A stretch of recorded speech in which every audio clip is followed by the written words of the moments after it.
Campos. Sí, ¿verdad? Sí. Okay. Sí, es un coloboma, es debido a falta en el cierre embriológico y esta falta de cierre se puede extender hacia atrás y también podemos encontrar colobomas de nervio óptico. Bueno, gracias, doctora. Uh-huh. Entonces, sí, estos niños, aparte de las cataratas, van a presentar el coloboma uveal y del nervio óptico y displasias vitreoretinianas. Y bueno, esto ya lo mencionó el equipo anterior, entonces me lo voy a pasar. Continuamos. Bueno, ahora vamos a revisar las cataratas adquiridas. Vamos a comenzar con la catarata senil.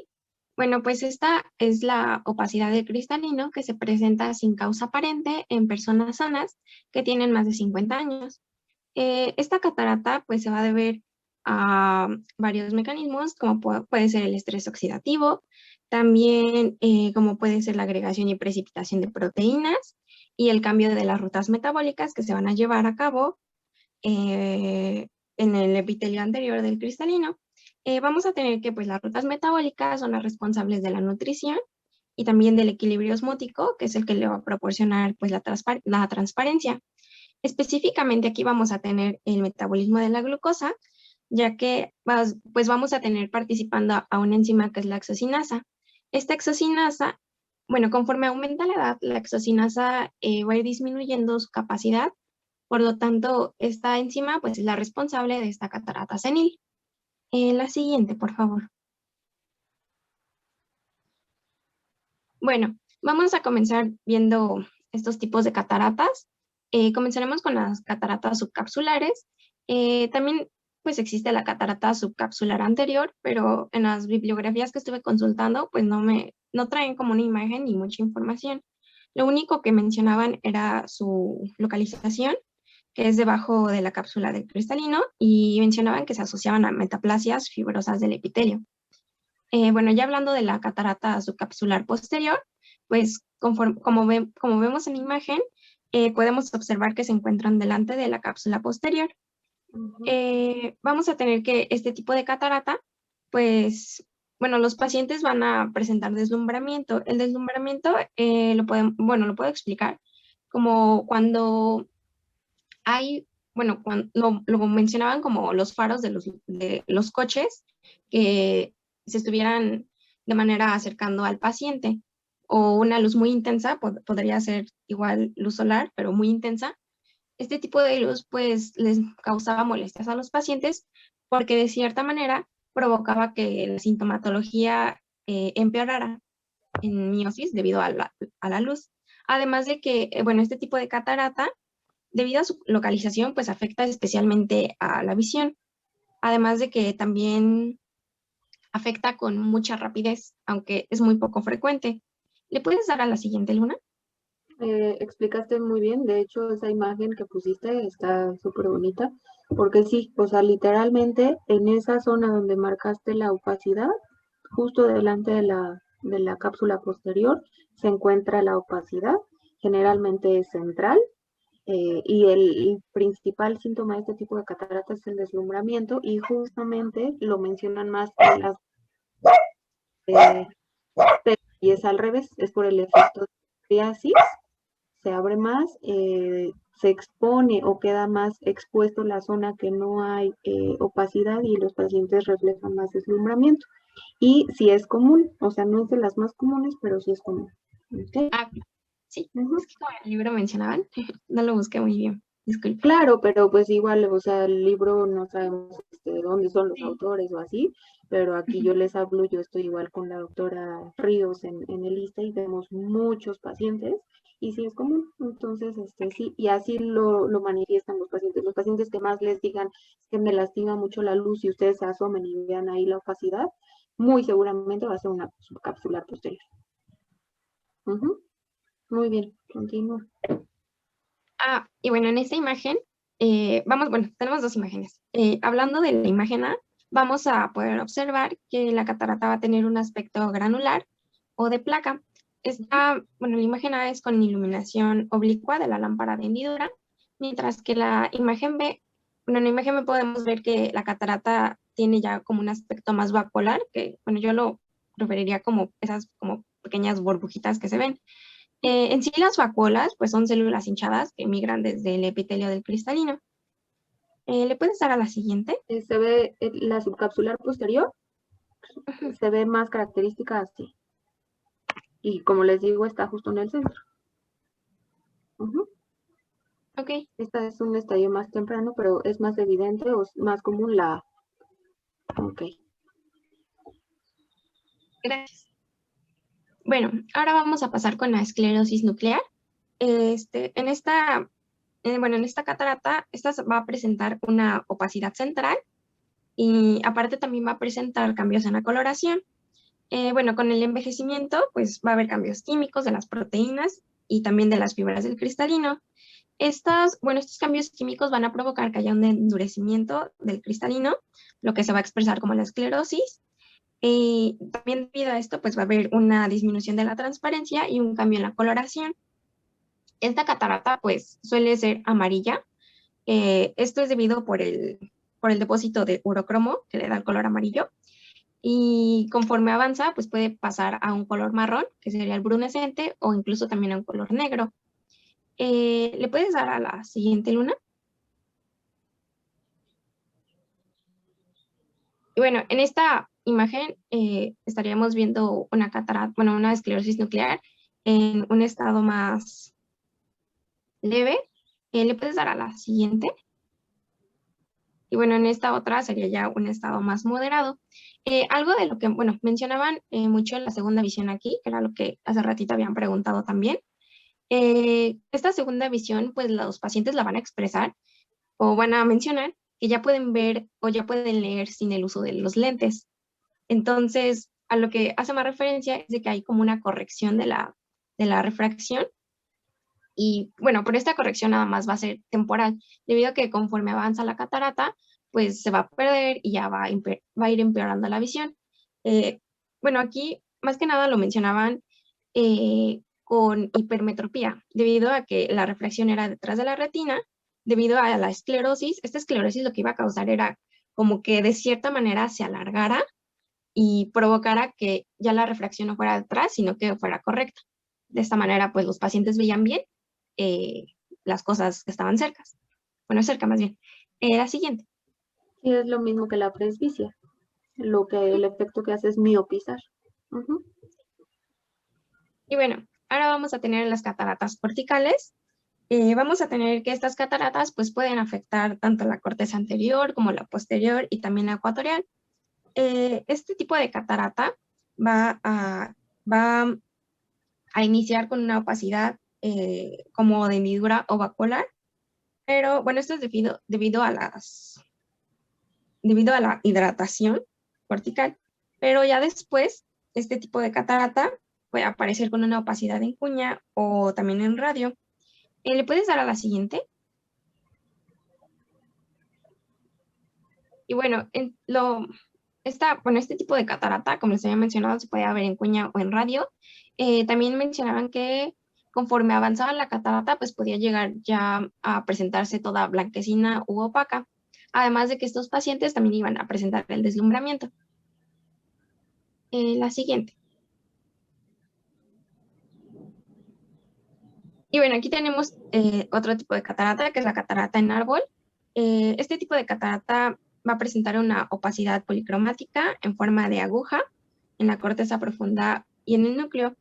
Lo que podemos ver aquí, pues, son como, bueno, las agujas yo las puedo expresar como, bueno, es que se ven como puntitos Ujú, con un palito. Ajá, sería como, se ven chiquitos. ujú. Serían esas las agujas. La siguiente. Bueno, ahora vamos a ver la maduración de las cataratas. Comenzaremos con la inmadura. En la inmadura, pues va a haber una opacidad parcial del cristalino. Aquí lo que podemos ver es que hay zonas, bueno, hay regiones que todavía presentan la transparencia.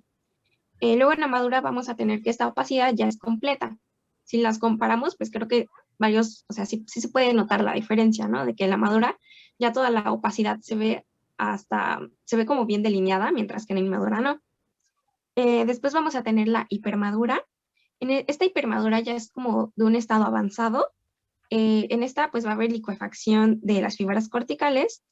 Entonces, bueno, estas fibras se van a hacer líquidas y por lo tanto va a haber un aumento del volumen del cristalino.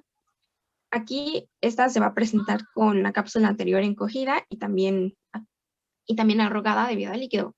Sí se llega como a notar eso de que esté arrugada. Se ven como cambios un poco en la opacidad. ¿Le puedes dar a la siguiente? Y bueno, vamos a tener a la morganiana. Esta morganiana es una catarata hipermadura, o sea, de que va a haber licuefacción de las fibras y va a haber líquido. En este tipo de catarata, pues el núcleo se va a hundir debido a que hay un aumento del peso, que sería como la imagen de la derecha, igual de la izquierda, que podemos ver que el núcleo está caído. ¿Si le puedes dar a la siguiente? Aquí está. Ajá. Bueno, y ya en esta era como para que se viera un poquito más claro Más, que más el núcleo se encuentra caído.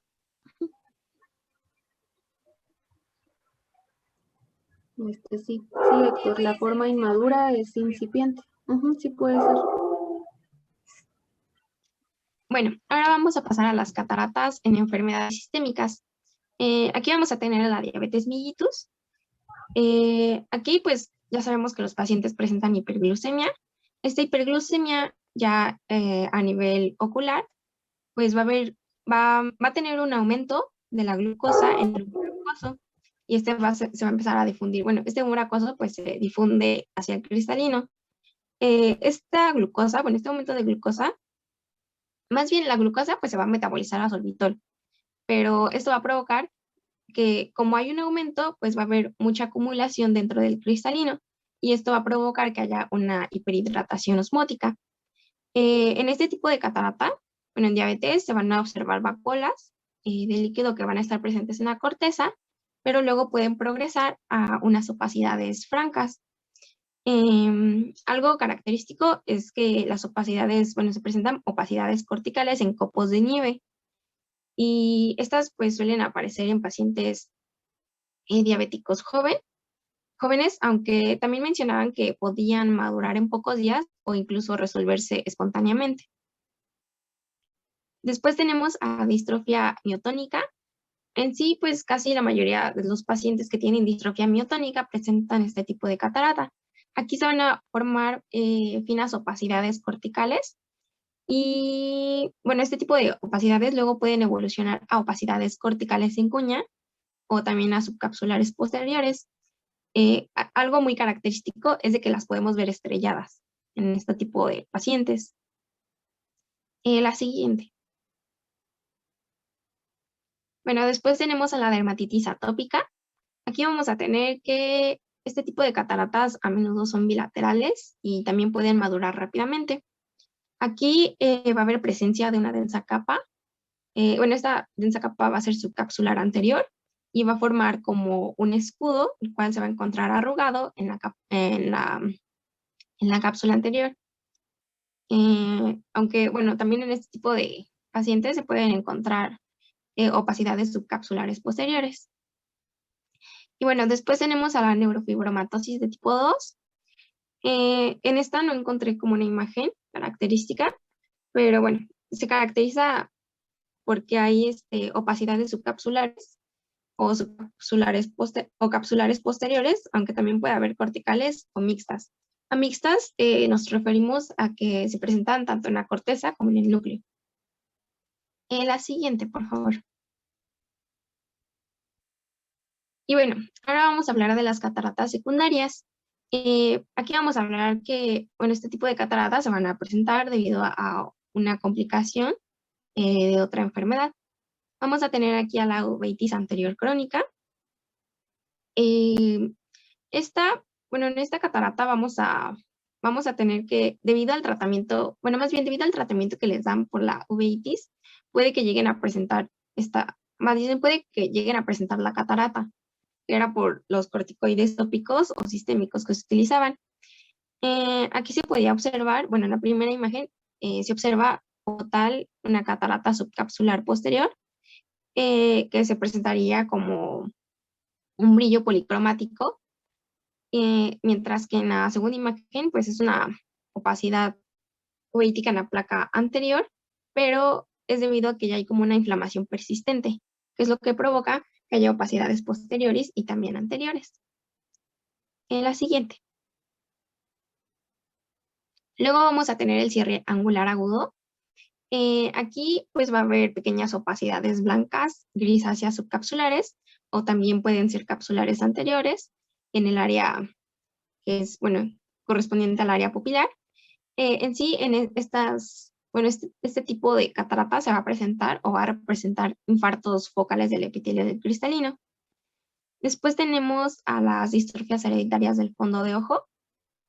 Aquí vamos a tener opacidades que son subcapsulares posteriores o también pueden ser anteriores, pero mencionaban que era más raro y es debido a distrofias hereditarias como la retinitis pigmentaria o también a atrofia girada. La siguiente. Bueno, ahora vamos a ver las cataratas traumáticas. Comenzaremos con, bueno, comenzaremos con el traumatismo penetrante, que es la primera imagen.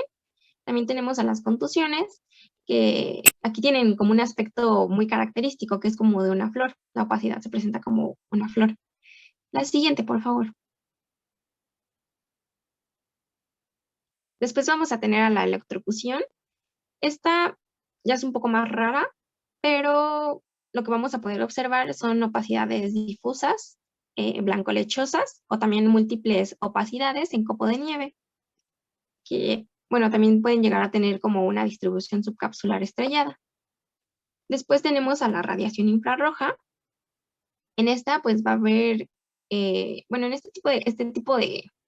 bueno, con la radiación infrarroja es debido a que hay como, bueno, que sea muy intensa, que es lo que llegue a provocarla y que puede llegar a causar después una exfoliación de la cápsula anterior del cristalino.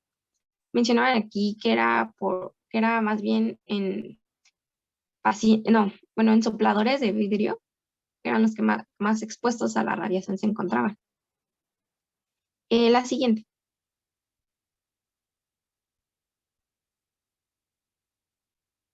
Y bueno, por último tenemos aquí a las radiaciones ionizantes. Estas aparecen debido a los tratamientos a los tratamientos de tumores oculares, eh, que son los que van a terminar presentando opacidades subcapsulares posteriores.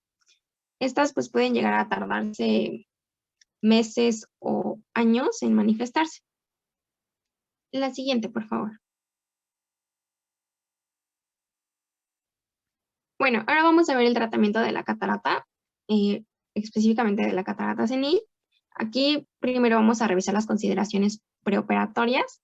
Vamos a tener aquí que la indicación para una cirugía pues va a depender de dos cosas, de que debe de mejorar la visión del paciente, pero esto es debido a que el paciente ya no puede realizar como sus actividades cotidianas, que sería como manejar, cocinar, trabajar. Ya hay como mucha limitación de esto, entonces por eso se indica la cirugía. La segunda indicación, bueno, serían indicaciones médicas, debido a que la catarata ya afecta la salud ocular del paciente. La siguiente. Bueno, ahora vamos a revisar la evaluación sistémica preoperatoria. En sí, pues primero se debe de realizar la historia médica general del paciente. Aquí se van a investigar, bueno, no investigar, sino como preguntar y tomar, sí, bueno, investigar, obtener información de algunas enfermedades que tenga el paciente. Aquí lo que se llega a preguntar es este, si está tomando medicamento. También se pueden llegar a preguntar si tiene algunas alergias o si presenta algunas complicaciones. Hay varias preguntitas que se deberían de hacer, que si también presenta, bueno, también la evolución como del paciente, si es crónica o aguda, si se encuentra controlado. También mencionaban la anestesia, debido a que si la anestesia se realiza local, pues no requiere como un electrocardiograma o ya un análisis de sangre. Pero si la anestesia es general, pues ya se deberían de realizar más estudios. A ver, ahí te voy a interrumpir tantito. Un poco de lo que mencionaste en la diapositiva anterior. Obviamente, un criterio para operar es la mejoría de la visión. Ajá, este es el principal.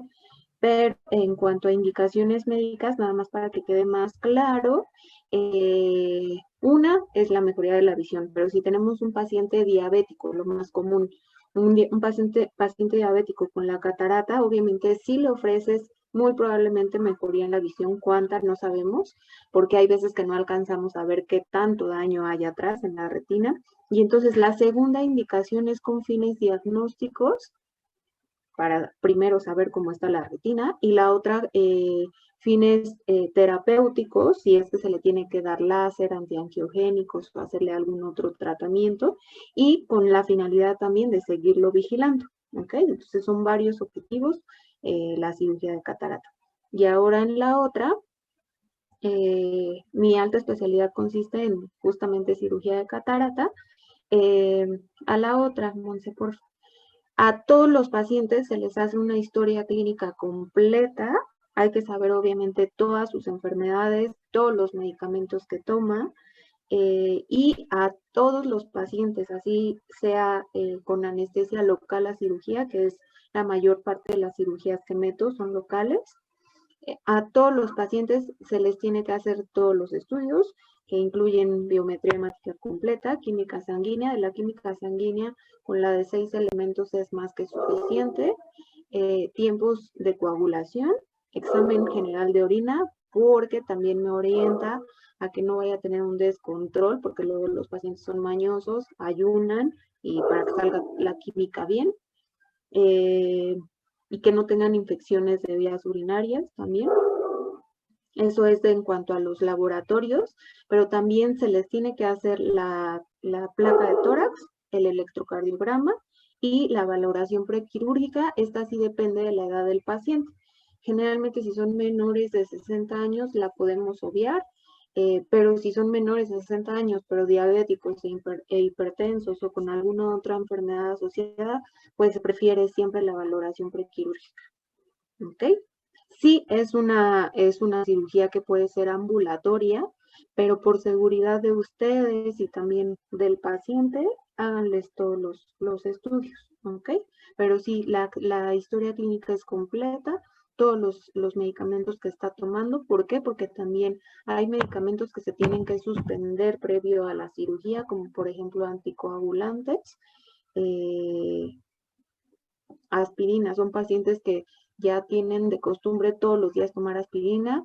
Generalmente se las tenemos que suspender 2 semanas antes. Entonces la historia clínica completa se tiene que hacer siempre. Y bueno, aquí pusiste VIH, está bien representado, porque hay enfermedades infectocontagiosas que pueden presentar los pacientes, como por ejemplo también hepatitis C. Entonces me programo 4 cirugías y dejo al final el que tenga alguna infectocontagiosa. ¿Ok? Y ahora Doctora, tengo una duda. sí, claro. ¿En qué estadio ya se podría indicar la cirugía para la catarata? Mira, hay unas guías de práctica clínica que ya te dicen que en el momento en que ellos se sientan incómodos, ellos pueden estar viendo 20/20. Pero si ya hay episodios de deslumbramiento, si en la noche ya no ven bien, si ya no discriminan bien los colores, si ya no hay una estereopsis adecuada, aunque tenga el 20/20 y yo le esté viendo la catarata, obviamente, ya es criterio de cirugía. Sin embargo, en las instituciones tipo IMSS, tipo ISSSTE, no es recomendable, o incluso también cuentan con prácticas clínicas que no los debes de operar a menos que tengan una visión menor al 20/40, como un 60% de visión. Pero bueno, eso ya es a nivel institucional. Ahorita, cualquier paciente que ya se queje de visión y tengas la evidencia o lo estás viendo que si tiene cierto grado de catarata, ya lo puedes operar. Ok, gracias. Ya, continuamos, Monse. Sí, entonces, ¿le puedes dar a la siguiente? Bueno, también se debe de realizar una evaluación oftalmológica preoperatoria. Aquí vamos a tener que se revisa la agudeza visual con las cartas de Snell. También se realiza la respuesta pupilar, ya que en la catarata, bueno, la catarata no produce como tal un defecto pupilar. Entonces, si hay presencia de este defecto, nos hablaría de otra patología. También se debe de evaluar la córnea, la cámara anterior, el cristalino. Se debe de revisar también la esclera. También se debe de realizar un examen de fondo de ojo, pero mencionaban que cuando no se podía revisar debido a la opacidad que fuera muy densa, pues se realizaba una ecografía. Y algo muy importante también era el consentimiento informado, ya que pues el paciente debía de decidir someterse a la cirugía de catarata. Debía de conocer, bueno, más que nada que deba conocer los riesgos que puede haber y también los beneficios que puede llegar a tener la cirugía.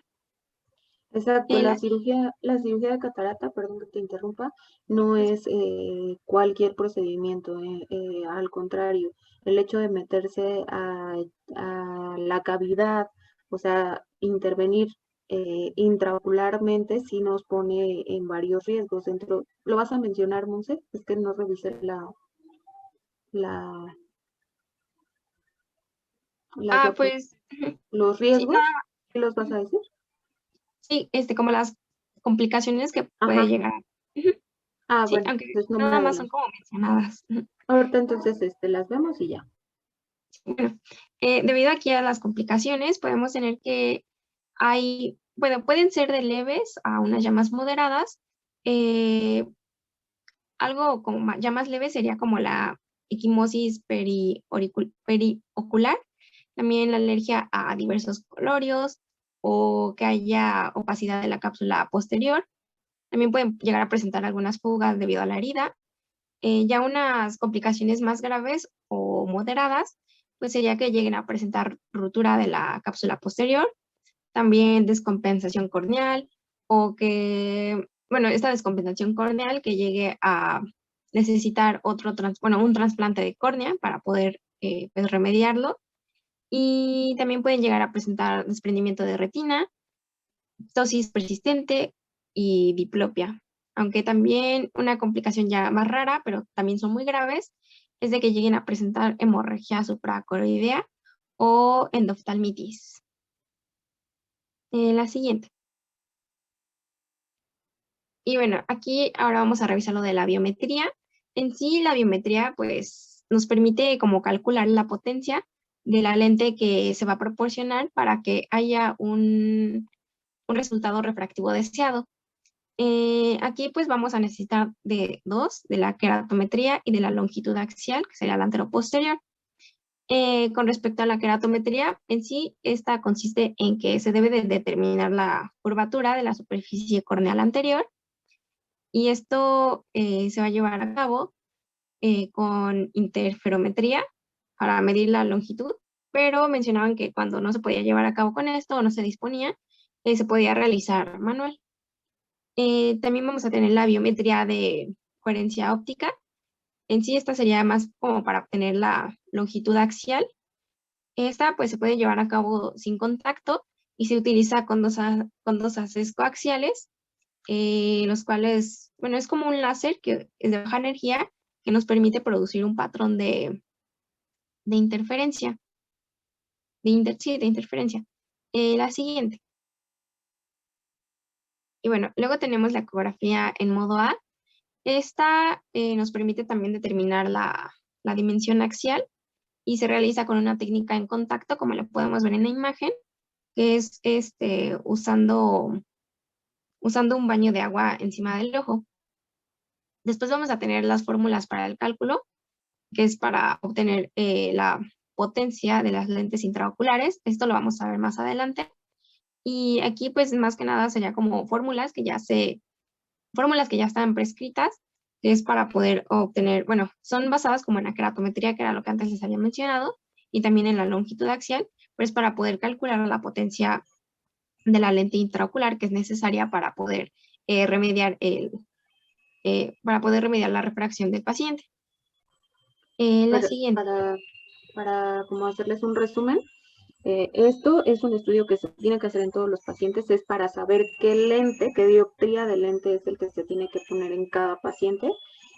Para hacer el cálculo, o sea, el estudio, como ya bien lo dijiste, puede ser con ultrasonido o con interferometría, es un haz de luz infrarrojo, y no solamente va a medir la longitud axial. Dentro de la longitud axial está la longitud de la cámara anterior, el diámetro anteroposterior del cristalino e incluso el polo posterior, que es el vitrio, ¿ok? Todas estas medidas se toman en cuenta, más las queratometrías, que como súper bien lo dijiste, son las curvaturas anteriores de la córnea, y existen muchas fórmulas, incluso para hipermétropes, para miopes, principalmente para niños también hay fórmulas, y todas en conjunto se toman todos los criterios, todas las medidas, incluso también podemos agregar la distancia blanco-blanco que va de limbo a limbo, y otras criterios que son las fórmulas de lente. O sea, eso ya es criterio de cada lente, de cada marca, si es de cámara posterior, si es esférico, también lo podemos meter dentro de los cálculos, y cómo quieres que te quede de manera refractiva a tu paciente, porque hay veces que los queremos dejar un poquito más miopes, o de plano llevarlos a la metropía, ¿ok? Continúa y ahorita veo lo que vas a decir y ya te agrego lo que falte. Pero muy bien. La siguiente.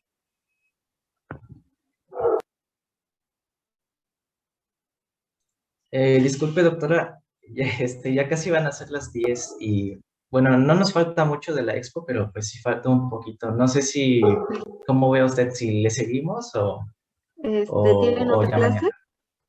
mañana? Pues si pueden mañana, pues si quieren mañana, como ustedes me Ujú. digan. Pero No, mañana no como tienen usted otra guste. clase. Este, Es que yo no sé sus tiempos, la verdad, o sea, me invitaron a coordinarles, pero yo no tengo idea de sus tiempos. Entonces, como ustedes me digan. pues ahora sí que como ve el grupo, porque Ya, igual si es mañana, pues ya pues lo daríamos como que un poquito más rápido. Digo, también ahorita, ¿verdad? Sí. pues voten, ustedes empiecen a votar y la mayoría que digan. De todas maneras, ya solo les falta lo quirúrgico, ¿no? ¿O no? Sí, y después siguen las ectopías, pero pues no son muchas también. Ok. Pues como ustedes me digan. Pues no sé si, si quieren aplicar eso de, no sé, manita arriba, que le sigamos o...